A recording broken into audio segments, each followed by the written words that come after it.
Taiwan's Me Too movement gains traction after a Netflix show inspires people to speak out against sexual abuse. Hospitals open testing units to reassure parents concerned about their children's safety in kindergartens. The US and South Korea wrap up their largest ever joint exercises as North Korea raises the stakes. Plus, we're less than 100 days away from the Asian Games, which are taking place in Hangzhou, China in September. We're at the National Sports Training Center in southern Taiwan to find out how the country's athletes are getting ready for the competition.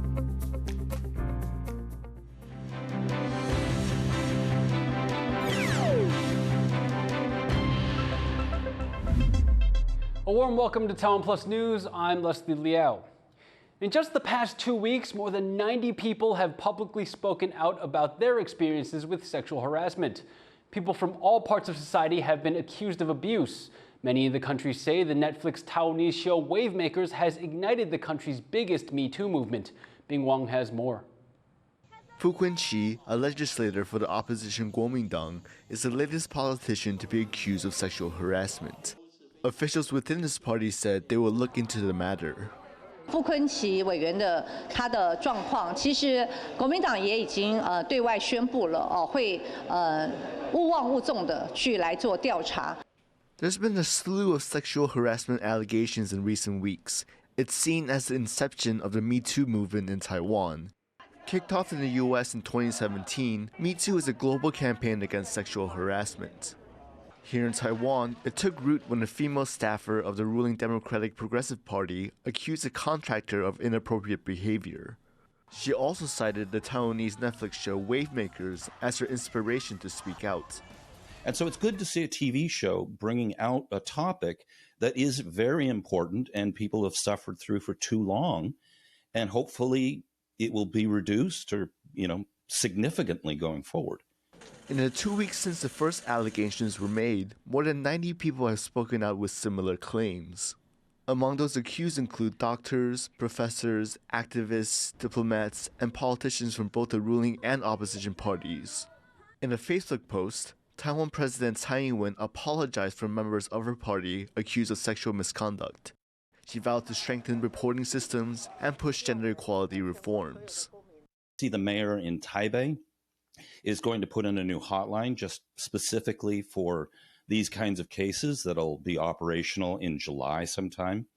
The Executive Yuan is preparing new amendments to various laws, and they're looking at international laws and the International Labor Organization, their standards. Taiwan's Me Too movement has come at a pivotal period in Taiwanese politics. Presidential elections will occur in January next year. And officials say how political parties handle this situation will have a big influence in the outcome of the vote. Klein Wang and Bing Wang for TaiwanPlus. In related news, prosecutors in Taipei have launched investigations into democracy activist Wang Dan and writer Lucifer Zhu for sex offenses. A man surnamed Li is accusing Wang of sexually assaulting him at a hotel in New York. Li filed his suit on June 6th, becoming the first lawsuit in Taiwan's growing Me Too movement. The second investigation involves a Taipei city councilor who accused Zhu of sexual harassment at a dinner party. Zhu has since apologized for his actions. Several new Taipei hospitals are setting up free drug testing units for children. That's after a kindergarten in the city allegedly drugged students. Now parents at another kindergarten fear their children may have been given sedatives too, leading to questions about how safe Taiwan's kindergartners are. John Van Trieste has this story. At this new Taipei kindergarten, parents are picking up their children early. Some plan to take them to hospitals for a drug test. A kindergarten in the city is under investigation for allegedly drugging pupils, and parents at this school are not taking any chances. At the start of the week, one child here was found to have traces of a sedative in their system, spreading suspicion among parents that teachers here may be drugging children too. 你说有个小孩子好像他的浓度比较高一点，因为刚好我们这个是跟他同一班，那我们就想说小孩子也会害怕，所以我想要先带走。 The actual concentration, 20 to 30 nanograms per milliliter, is so small that doctors consider the test results to be negative. But even that amount is worrying to some scientists. 它们其实都是列管的3级管制用药。如果我们在没有服用这样子的药物之前呢，其实是不可能在身体里面有这样子的化合物残留的。But in a Facebook post, the city's mayor has cautioned against speculation and asked residents not to panic. Investigators are looking at whether a cold medicine the child previously took may be responsible for the drug traces. The new Taipei city government says it's in contact with parents at the school and getting surveillance camera footage from inside. But there is concern that these are not isolated cases, and hospitals are now making preparations to accommodate parents who want to make sure their children are safe. John Su and John Van Trieste for TaiwanPlus. Taiwan has once again been commended for its efforts against human trafficking in the latest global report. For the 14th straight year, Taiwan placed in the first of 4 tiers of the U.S. State Department survey. This means its government has, quote, made efforts to address the problem of human trafficking. The report ranks more than 180 countries on their ability to prevent people being bought, sold, and exploited across borders. Human rights activists have condemned the high ranking, saying forced labor and trafficking remain a major problem in Taiwan. But the government says it's trying to improve laws to better protect the rights of the country's migrant workers. To find out more about the human trafficking situation in Taiwan, reporter Sally Jensen spoke to Yutan Lee, head of Oceans Investigations at Greenpeace Taiwan. Taiwan has been praised in the US's latest report on human trafficking for the 14th year in a row. Why do you think Taiwan doesn't deserve such high praise?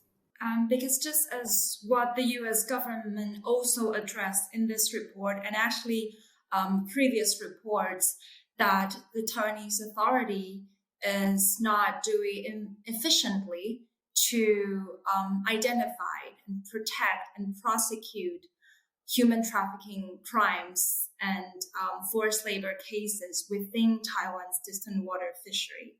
And our investigative report just launched last year also exposed similar wrongdoings and illegal inhumane activities within the distant water fishing industry of Taiwan. But the government has said that Taiwan is promoting laws to protect the rights of migrant workers here. Don't you think that's enough? No, we don't. So if we look at last year's TIP report's prioritized recommendation and compare those recommendations to this year's prioritized recommendations, we will see they're exactly the same, including saying that the Taiwanese government should increase inspections, especially on Taiwanese distant water fishing fleets. However, what we're seeing is that although the number of inspection is increasing, the root cause of the inability to prevent and identify forced labor is because the fisheries agency personnel do not have any legal tool to fine or punish any crime within the industry. If the report were to downgrade Taiwan's ranking, what do you think that would mean for human rights here? I think that will send both the Taiwanese government and industry a huge alarm, and then make them really finally decide to reform, just like the U.S. Department of Labor put Taiwan's distant water fish in the goods produced by child labor and forced labor list, both in 2020 and 2022. If Taiwan is downgraded to tier 2, the industry and the government will finally realize that they should do more and they should do better.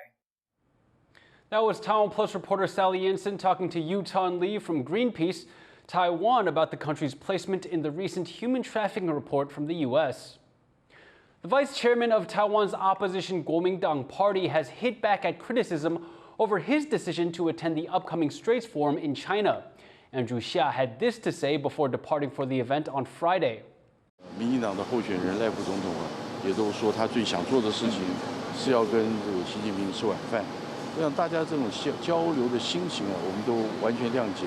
所以我们也希望呢，这个陆委会或者是民进党能够言行一致。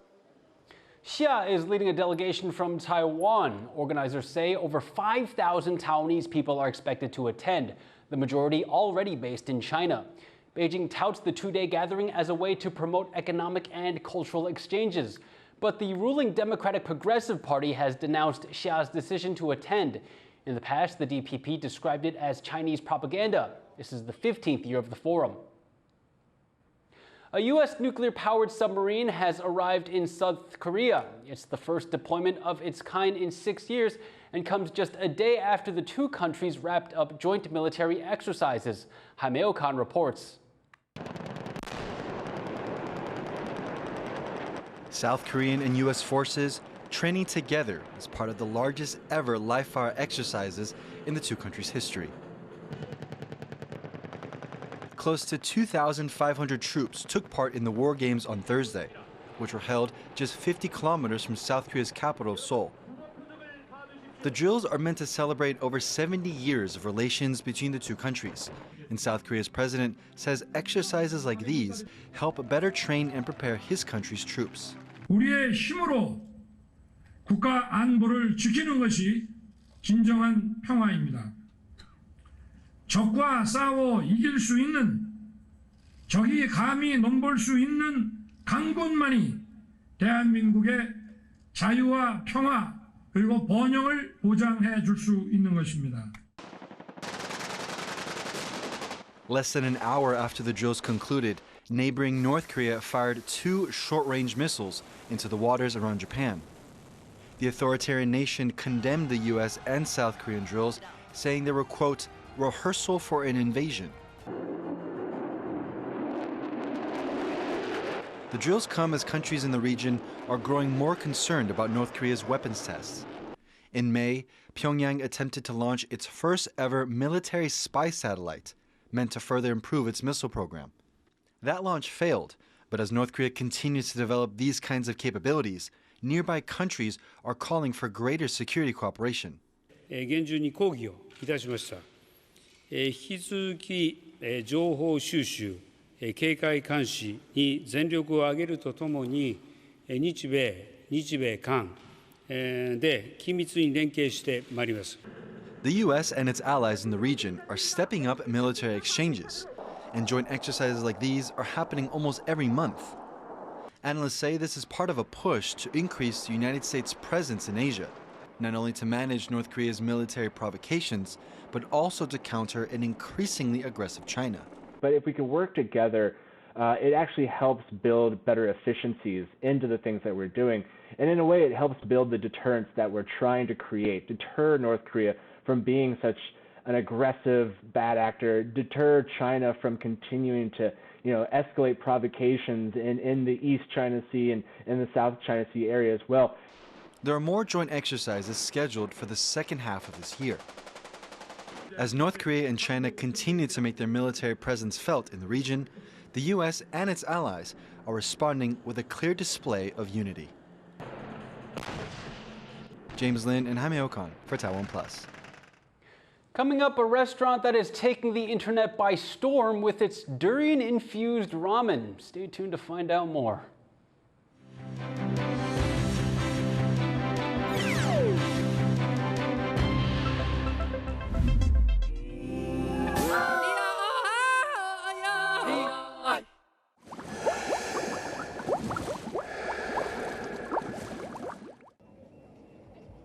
For more stories from Taiwan and around the world, download the TaiwanPlus app and follow us on social media.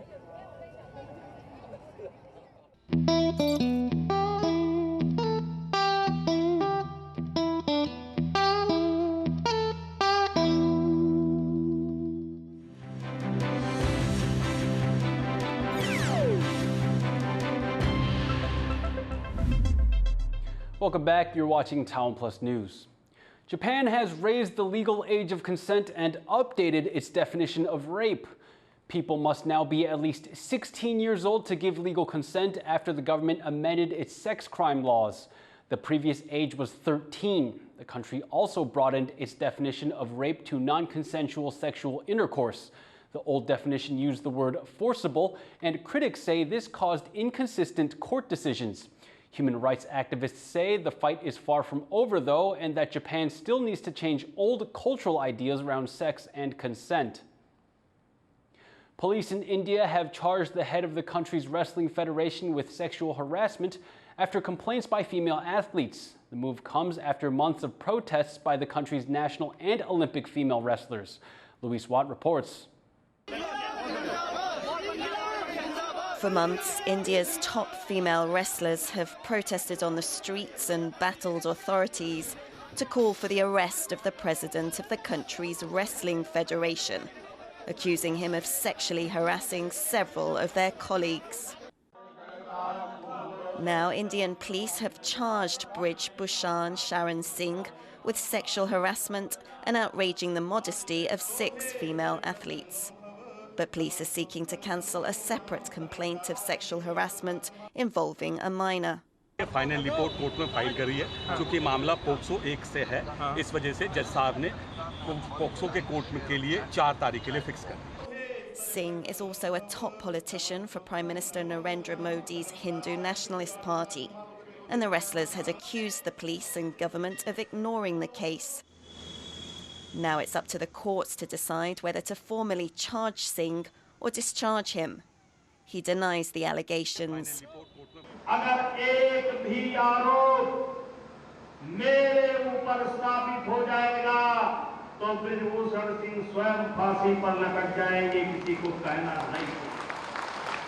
Singh's been up against some of India's most revered athletes. To protect the accusers, some of the women who have brought India international glory have made themselves the public face of the campaign. Here, Sakshi Malik, the country's first female wrestler to win an Olympic medal, detained by police as she tried to march to India's parliament.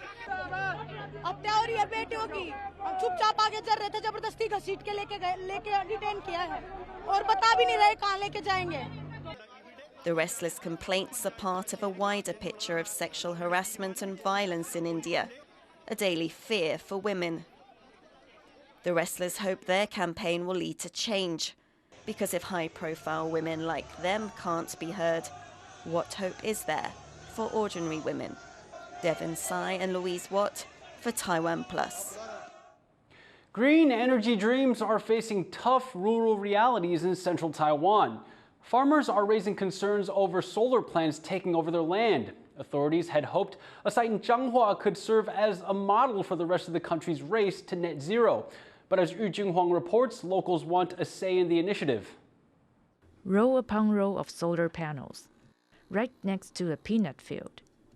As Taiwan works toward its goal of having net zero emissions by 2050, solar collectors are growing more common in open fields, namely farmland. But in areas that heavily rely on agricultural revenue, like the central county of Changhua, the plan to turn land over for solar plants worries some farmers.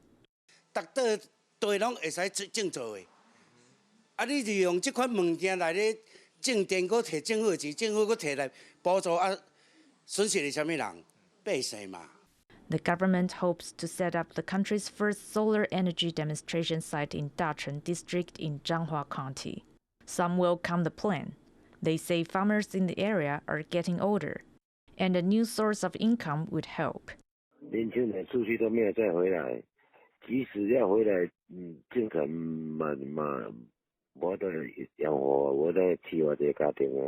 But a local environmental protection group says there needs to be more measures to protect farmers, such as setting a limit of the number of panels and making sure remaining farmland is preserved.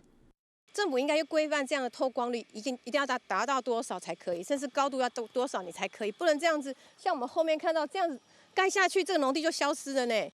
Responding to these concerns, the Energy Bureau says the plan is still being finalized. They're speaking with potential developers and local authorities. The government says solar panels won't be installed without winning the consent of landowners. How that process unfolds here at Changhua's model solar site could show if Taiwan's green transition will thrive or founder. Kamashi and Yu Jinghuang for TaiwanPlus. Animals rights activists have held a protest in front of Taiwan's cabinet office, demanding the government do more to regulate trawler fishing. 但是我们的海洋资源真的不能再这样肆无忌惮的这样子的破坏了。 Activists with the Environment and Animal Society of Taiwan dumped buckets of fish and other sea creatures caught by deep-sea trawling. Trawling involves dragging a net across the ocean floor. The activists say the practice harms biodiversity. The protest follows a recent incident off northeastern Yilan's coast. Trawlers caught a rare goblin shark, drawing wide criticism on the internet. Government data shows there are more than 1,300 trawlers operating in seas around Taiwan.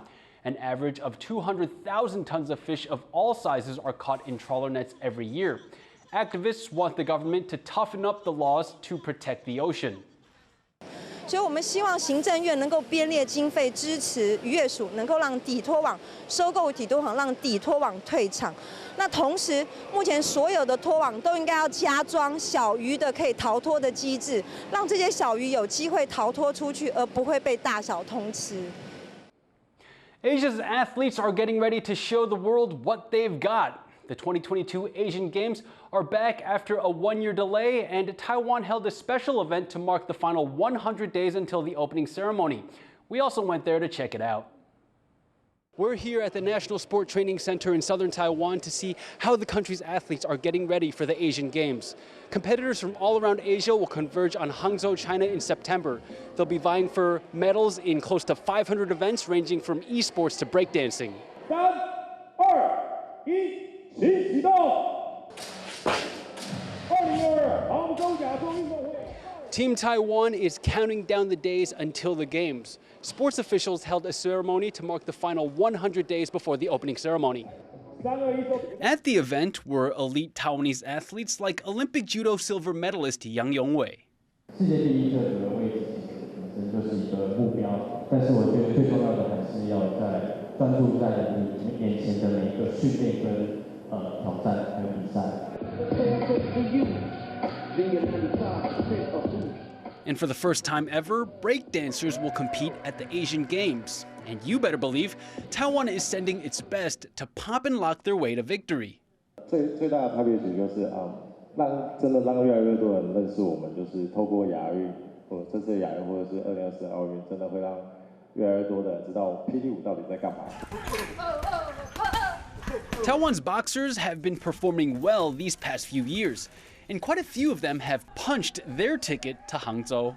目前正式拿到资格的话是女生4个，然后呢男生1位。那我们真希望是说这次能够4个男生4个女生能够参加亚运。 TaiwanPlus got an up-close look at how the boxers are preparing for the Games. Every day, these athletes follow a strict regimen designed to max out their performance come fight day. The athletes will also go overseas to face new challenges. 这一次就会去这个美国，那美国就是因为有上一次世锦赛前的这个比较好的经验，就是包含接下来我们可能要先去哈萨克异地训练，然后接着去乌兹别克训练。 These boxers not only have to overcome physical challenges like past injuries, but they'll face mental tests as well. Even former world champions like Lin Yuting or Olympic bronze medalist Huang Xiaowen have struggled with the stress. 就是那阵子真的是低潮到不行，我觉得大家给我的回馈我都有点受打击，然后所以我就觉得还是去寻求那个心理师。 就是比如说很多的一些压力啊，这种其实都是自己给自己的，因为自己对自己期望很高。 With only a few months left before Taiwan's best and brightest head out to the Asian Games, it's crunch time for these athletes to master their skills, perfect their form, and hone their discipline. They might be going up against all of Asia, but these top performers are in it to win it. Now, it's not unusual for Taiwan's restaurants to come up with all sorts of creative ramen dishes, and the latest creation from one eatery in southern Taiwan, ramen with durian. That unique smell, that unforgettable taste. Durian lovers are in for a treat as this bowl combines the famously odorous fruit with ramen noodles.